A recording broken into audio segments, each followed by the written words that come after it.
Hi, One Goal community. It's Elaine Boyd, Pelotonia's Event and Volunteer Operations Coordinator. Since 2008, Pelotonia has raised over $236 million for innovative cancer research. And thanks to our partners, 100% of those funds have gone directly to research at the James at Ohio State. Together, we will see an end to cancer.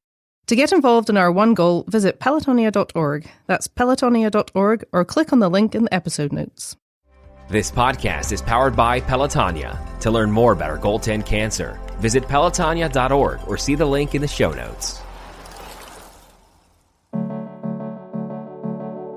I think at the end of the day, Pelotonia is a vehicle that allows us to give back.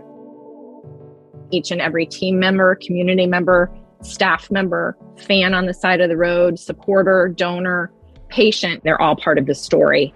Together, when we're all in, we're better. Welcome to One Goal, a storytelling podcast from Pelotonia.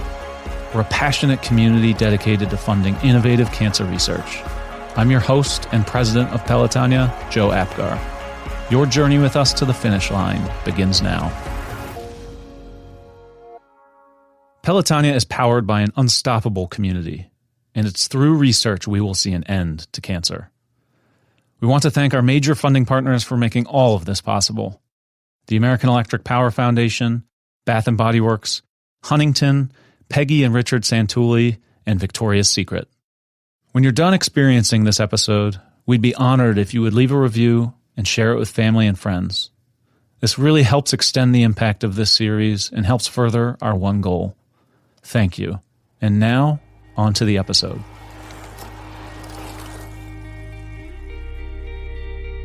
So we are super excited to have on the One Goal Pelotonia podcast today two longtime community members and leaders in the Pelotonia community, Greg Adams and Suzanne Kondracki. Welcome. Thank you. Thanks. Let's start with some introductions and tell us a little bit about yourselves. Suzanne, why don't you go first? Sure. Hi, Joe. Hi, Greg. Thanks for allowing us to represent Team Bexley today and to talk to you a little bit. I have been a writer and a participant since the very beginning. I read about Pelotonia in the newspaper and knew that it was for me. I signed up.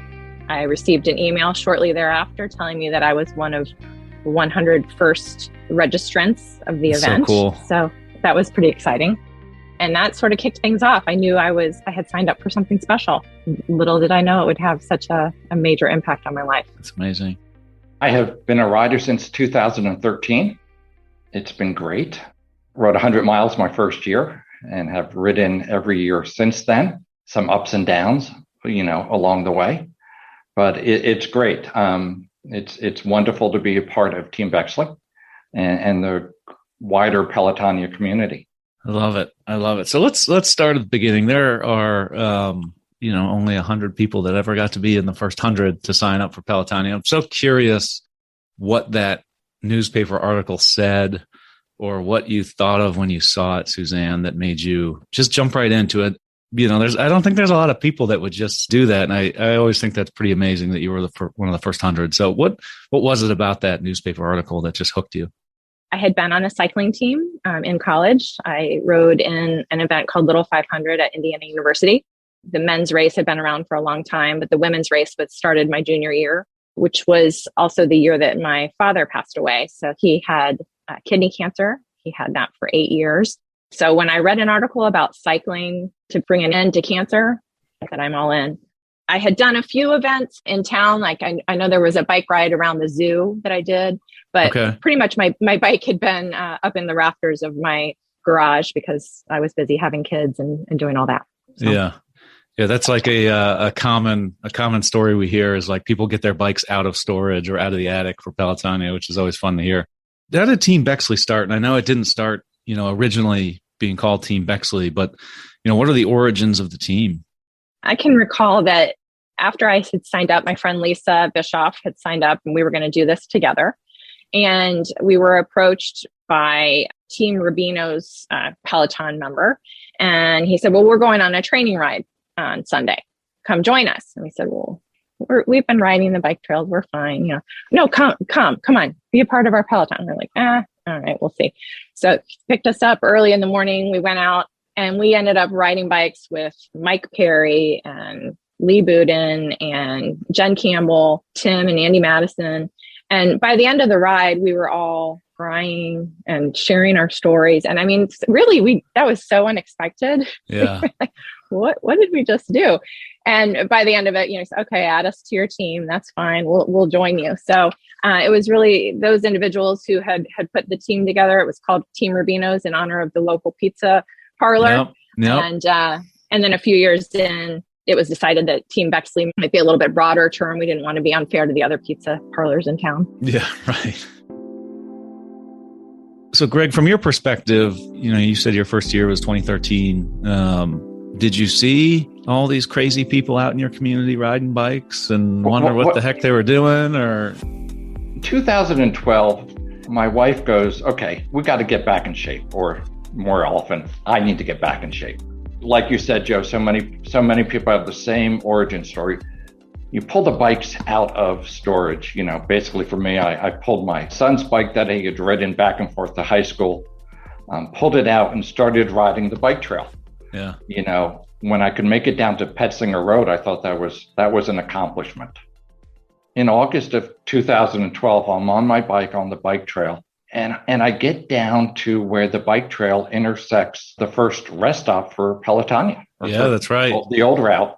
And it was Pelotonia Day. And I'm going, what is going on? I had no idea what really Pelotonia was all about. I knew of it, but not about it. Yep.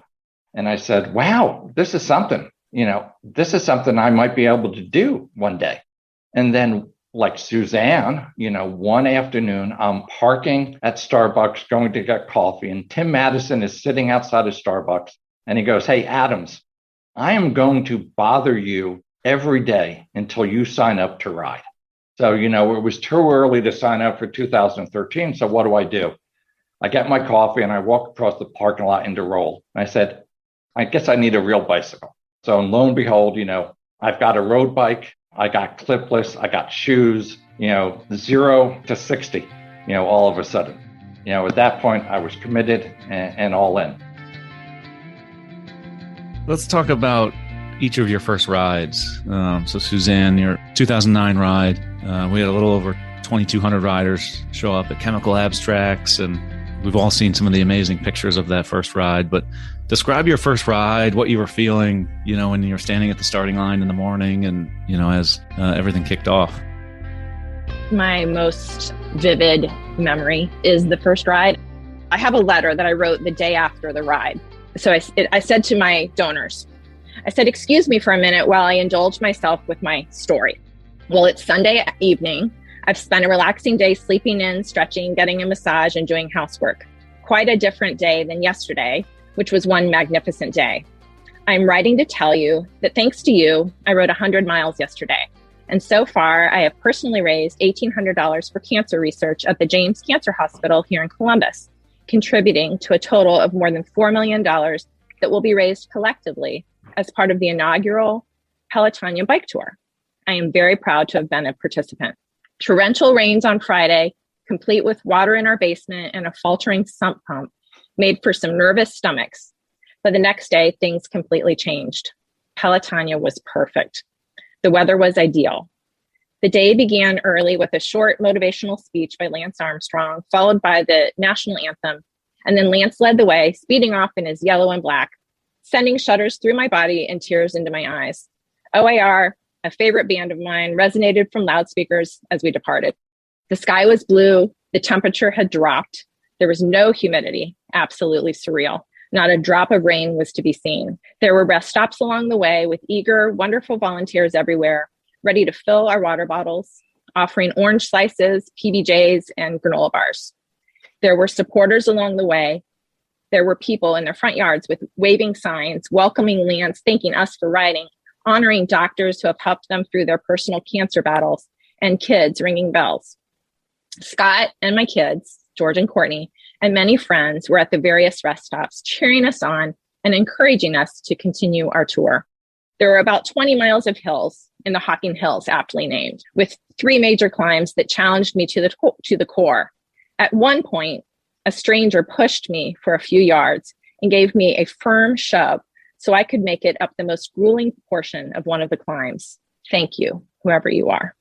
I conquered all of the climbs, and the feeling was empowering. The final 12 miles was on a flat, shady bike path. A little girl held a sign telling me so. Bless her heart. She knew we were getting tired. It was incredibly peaceful. People sat on the side of the bike path with signs telling us how many miles were left. Not much further now, one man yelled. Now you have a story to tell. I'm obviously telling it now. I cruised into the finish gates, eyes full of tears, to music and revelry and excitement.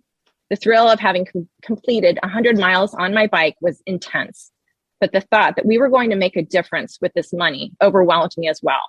I also just really missed my dad. I know he is up in heaven bragging about me, though. He was very good at that. So thank you from the bottom of my heart for supporting me and for being there for me. This was a very personal journey for me, and I couldn't have done it without you. To my training partner, Lisa, and to Team Rubinos, thank you. I love you guys. It's pretty amazing. I love that you took the time to write that the day after. What a great way to capture sort of the emotions and essence of that day before. Greg, what about your first ride? What was that experience like? What were the emotions you were feeling that first weekend? It's hard to really recollect that you can pedal a bicycle and cry at the same time. or I've seen a lot of people do it. So. Or pedal a bicycle and have nothing in your mind except the sound of your tires going over the ground. And all of a sudden, you're 20 miles further than you thought you were. It was an amazing experience. A lot of people were responsible for helping me get there. People like Mike Perry, people like Lee Hess, people like Suzanne, the Westerville Bicycle Club, who, I rode with every Wednesday night that summer. It was just an amazing experience. The highlight of that ride and what I've come to make it every ride since is, I try and find researchers from the James, young medical students, and just ask them what they're doing. Yeah. And what they're working on. The highlight of my ride was, when I got to the finish line and my wife, Leah, and my daughter, Dorit, were there, waiting for me, like so many families, and that was also the beginning of their Pelotonia journey. Leah and Dorit had volunteered up at Gambier, had actually spent the night in Gambier that night so they could be there the next day when I got there, and they volunteered that morning. So that was exciting. And it was a great experience. It's hard to remember because you kind of put the painful parts out of your mind, but it was a great day. 2014 was a fun year for Team Bexley because that's when the car wash started, which is, I know in the community, a really big deal. So, how'd that start? And, I think the origins might be some of the sports teams over at the high school, but tell us about the car wash. My son was a senior in high school at Bexley High School, and I was talking to his soccer coach, Greg Coleman, and Greg indicated that he wanted to get the team involved in something in the community. And I said, well, let's do a car wash. I was thinking, that might be a great thing for Team Bexley and Pelotonia. We went over to Rubino's and talked to Jimmy Marchese there, and he said, sure, you can do it here at Rubino's. We were Team Bexley at the time, but we still had our affinity to Rubino's. So he had to jury rig some kind of device so that he could get the water outside, because he had water inside for making the pizzas, but he didn't have a way to get it outside. So he put some hardware in and got it all set up. So if you've ever been to Rubino's, we have a great setup because the cars can come through and the teams can wash the cars. So that was a big hit. The boys, they weren't so good at washing cars. They needed a little, that was not really in their bailiwick. They were really good soccer players. But a few years later, it was suggested that we should include the girls team. So we started a little bit of competition there. And that was really fun. Once the girls got in, we said, okay, who can raise more money? We all win. So go for it. And I know in 2014, it was another, sort of big milestone. The Bexley Community Foundation gives an award every year, the Cornerstone Award, and historically had been given to individuals. And 2014, they gave it to Team Bexley. Do you remember getting I guess, notification of that? And what was that like for you, just being a community member over there? And I know it's such a tight-knit community in Bexley. For the first few years, I felt like we were doing a lot. We were talking about Pelotonia a lot, and we just felt like so many people didn't know what it was.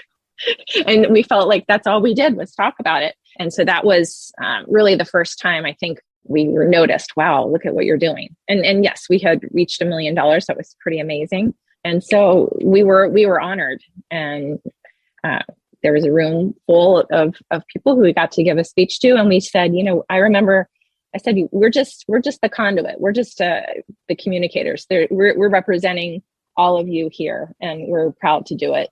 So it was a real honor. So that was the year you raised, or you crossed $1 million. This year is going to be a pretty big milestone. You're going to cross $3 million as a team, which very few nonprofits ever raise $3 million. And you guys have done this as a team, as part of a larger event. And it is a massive amount of money. Very few teams have ever crossed $1 million, let alone 2 million or 3 million. And you've done this sort of as this mighty community team that is welcoming to everybody. And what's it mean to you to cross this big milestone? How are you guys going to celebrate this year? Because I'm sure you're going to do something fun. Yes, we're going to celebrate. We have a big celebration coming up on May 5th here in Bexley. What it means we have a community that cares, a community that rallies behind one another. And I think the support for the James and the support for cancer research, in Bexley is more than about dollars. When people are in treatment, there are meal plans, there are people driving people back and forth to the hospital, there are people taking kids out for a day so people can take care of what they need. It's an exciting time. I'm a numbers guy. I play with numbers all day. And 3 million is a big number. I think what's more impressive to me for our community is year in and year out, we raise over 1% of what the entire Pelotonia community raises. And when I look at all the big corporations and all the other teams and go, wow, with less than 1% of the riders, we're raising more than 1% of the dollars. And that's because we have a community that cares and supports us. Sort of switching gears a little bit, I'm curious, and I know people, always love to know and love to hear. At the end of the day, Pelotonia is a fundraiser and a conduit to money for research. I'm curious how cancer has touched each of you, what you think about through those experiences and about the future and participating in moving the research forward. Well, for myself, cancer touched my life very early when my aunt died of cancer when I was still in high school. And then 18 years ago, my mom passed away from bone cancer. Those were two events that touched me, but didn't touch me in a way that it did in 2007 when my wife was diagnosed with cancer. And, it's funny, we had moved from Houston, home of MD Anderson. So, we look at each other and go, look, if we have to, we still have friends in Houston. It's a real easy transition back in order to get treatment. And I was talking to some of my friends over at the congregation I belong to, and they said, no, we didn't build the James, so people have to leave Columbus to get world-class treatment. So we said, good, okay, we'll give it a shot. We walked into the old hospital, the old building. Yeah, this is before the new James was built.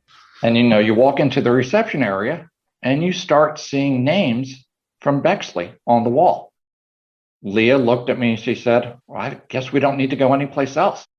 That was even before we had seen a doctor.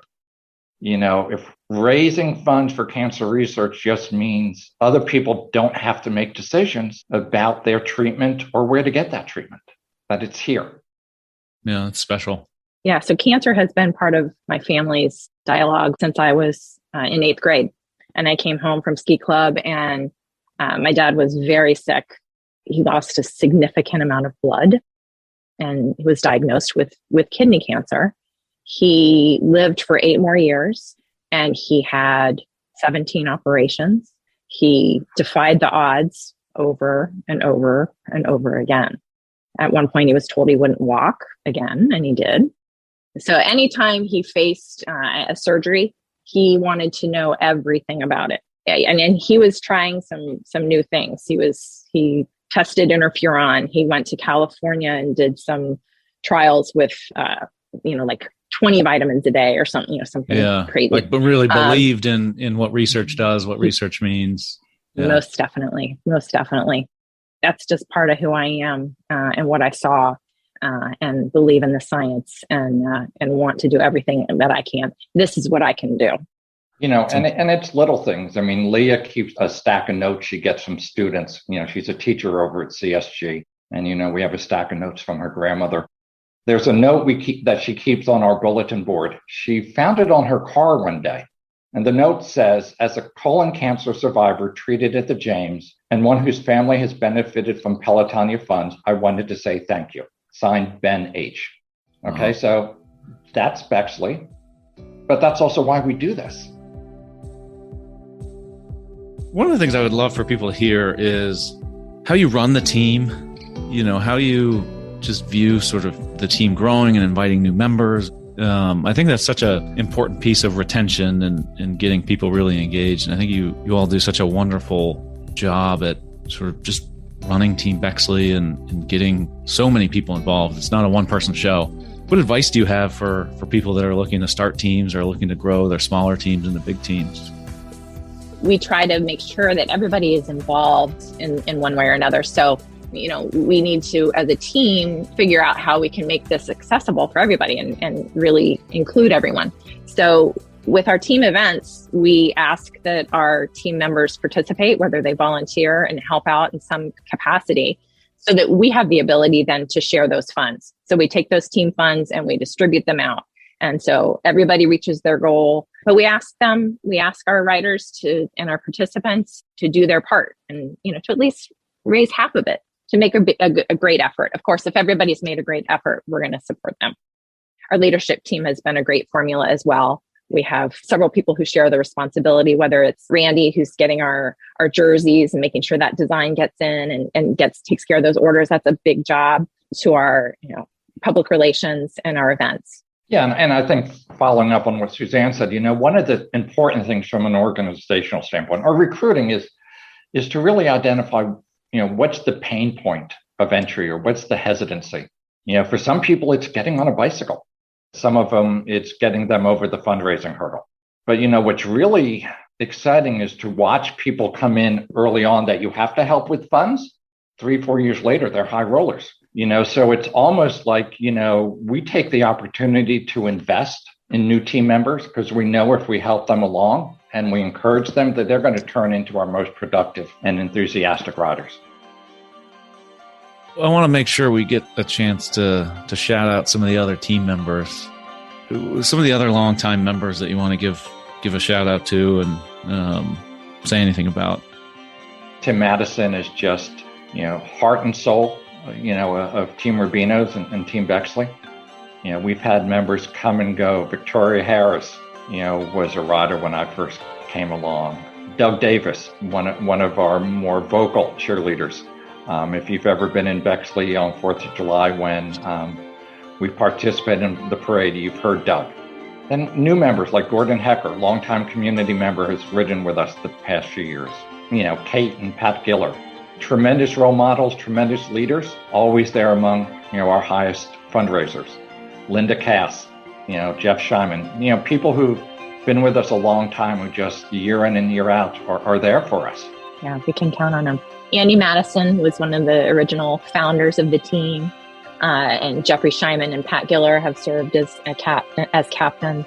Greg Adams has led us beautifully for so many years, so we're so fortunate to have him.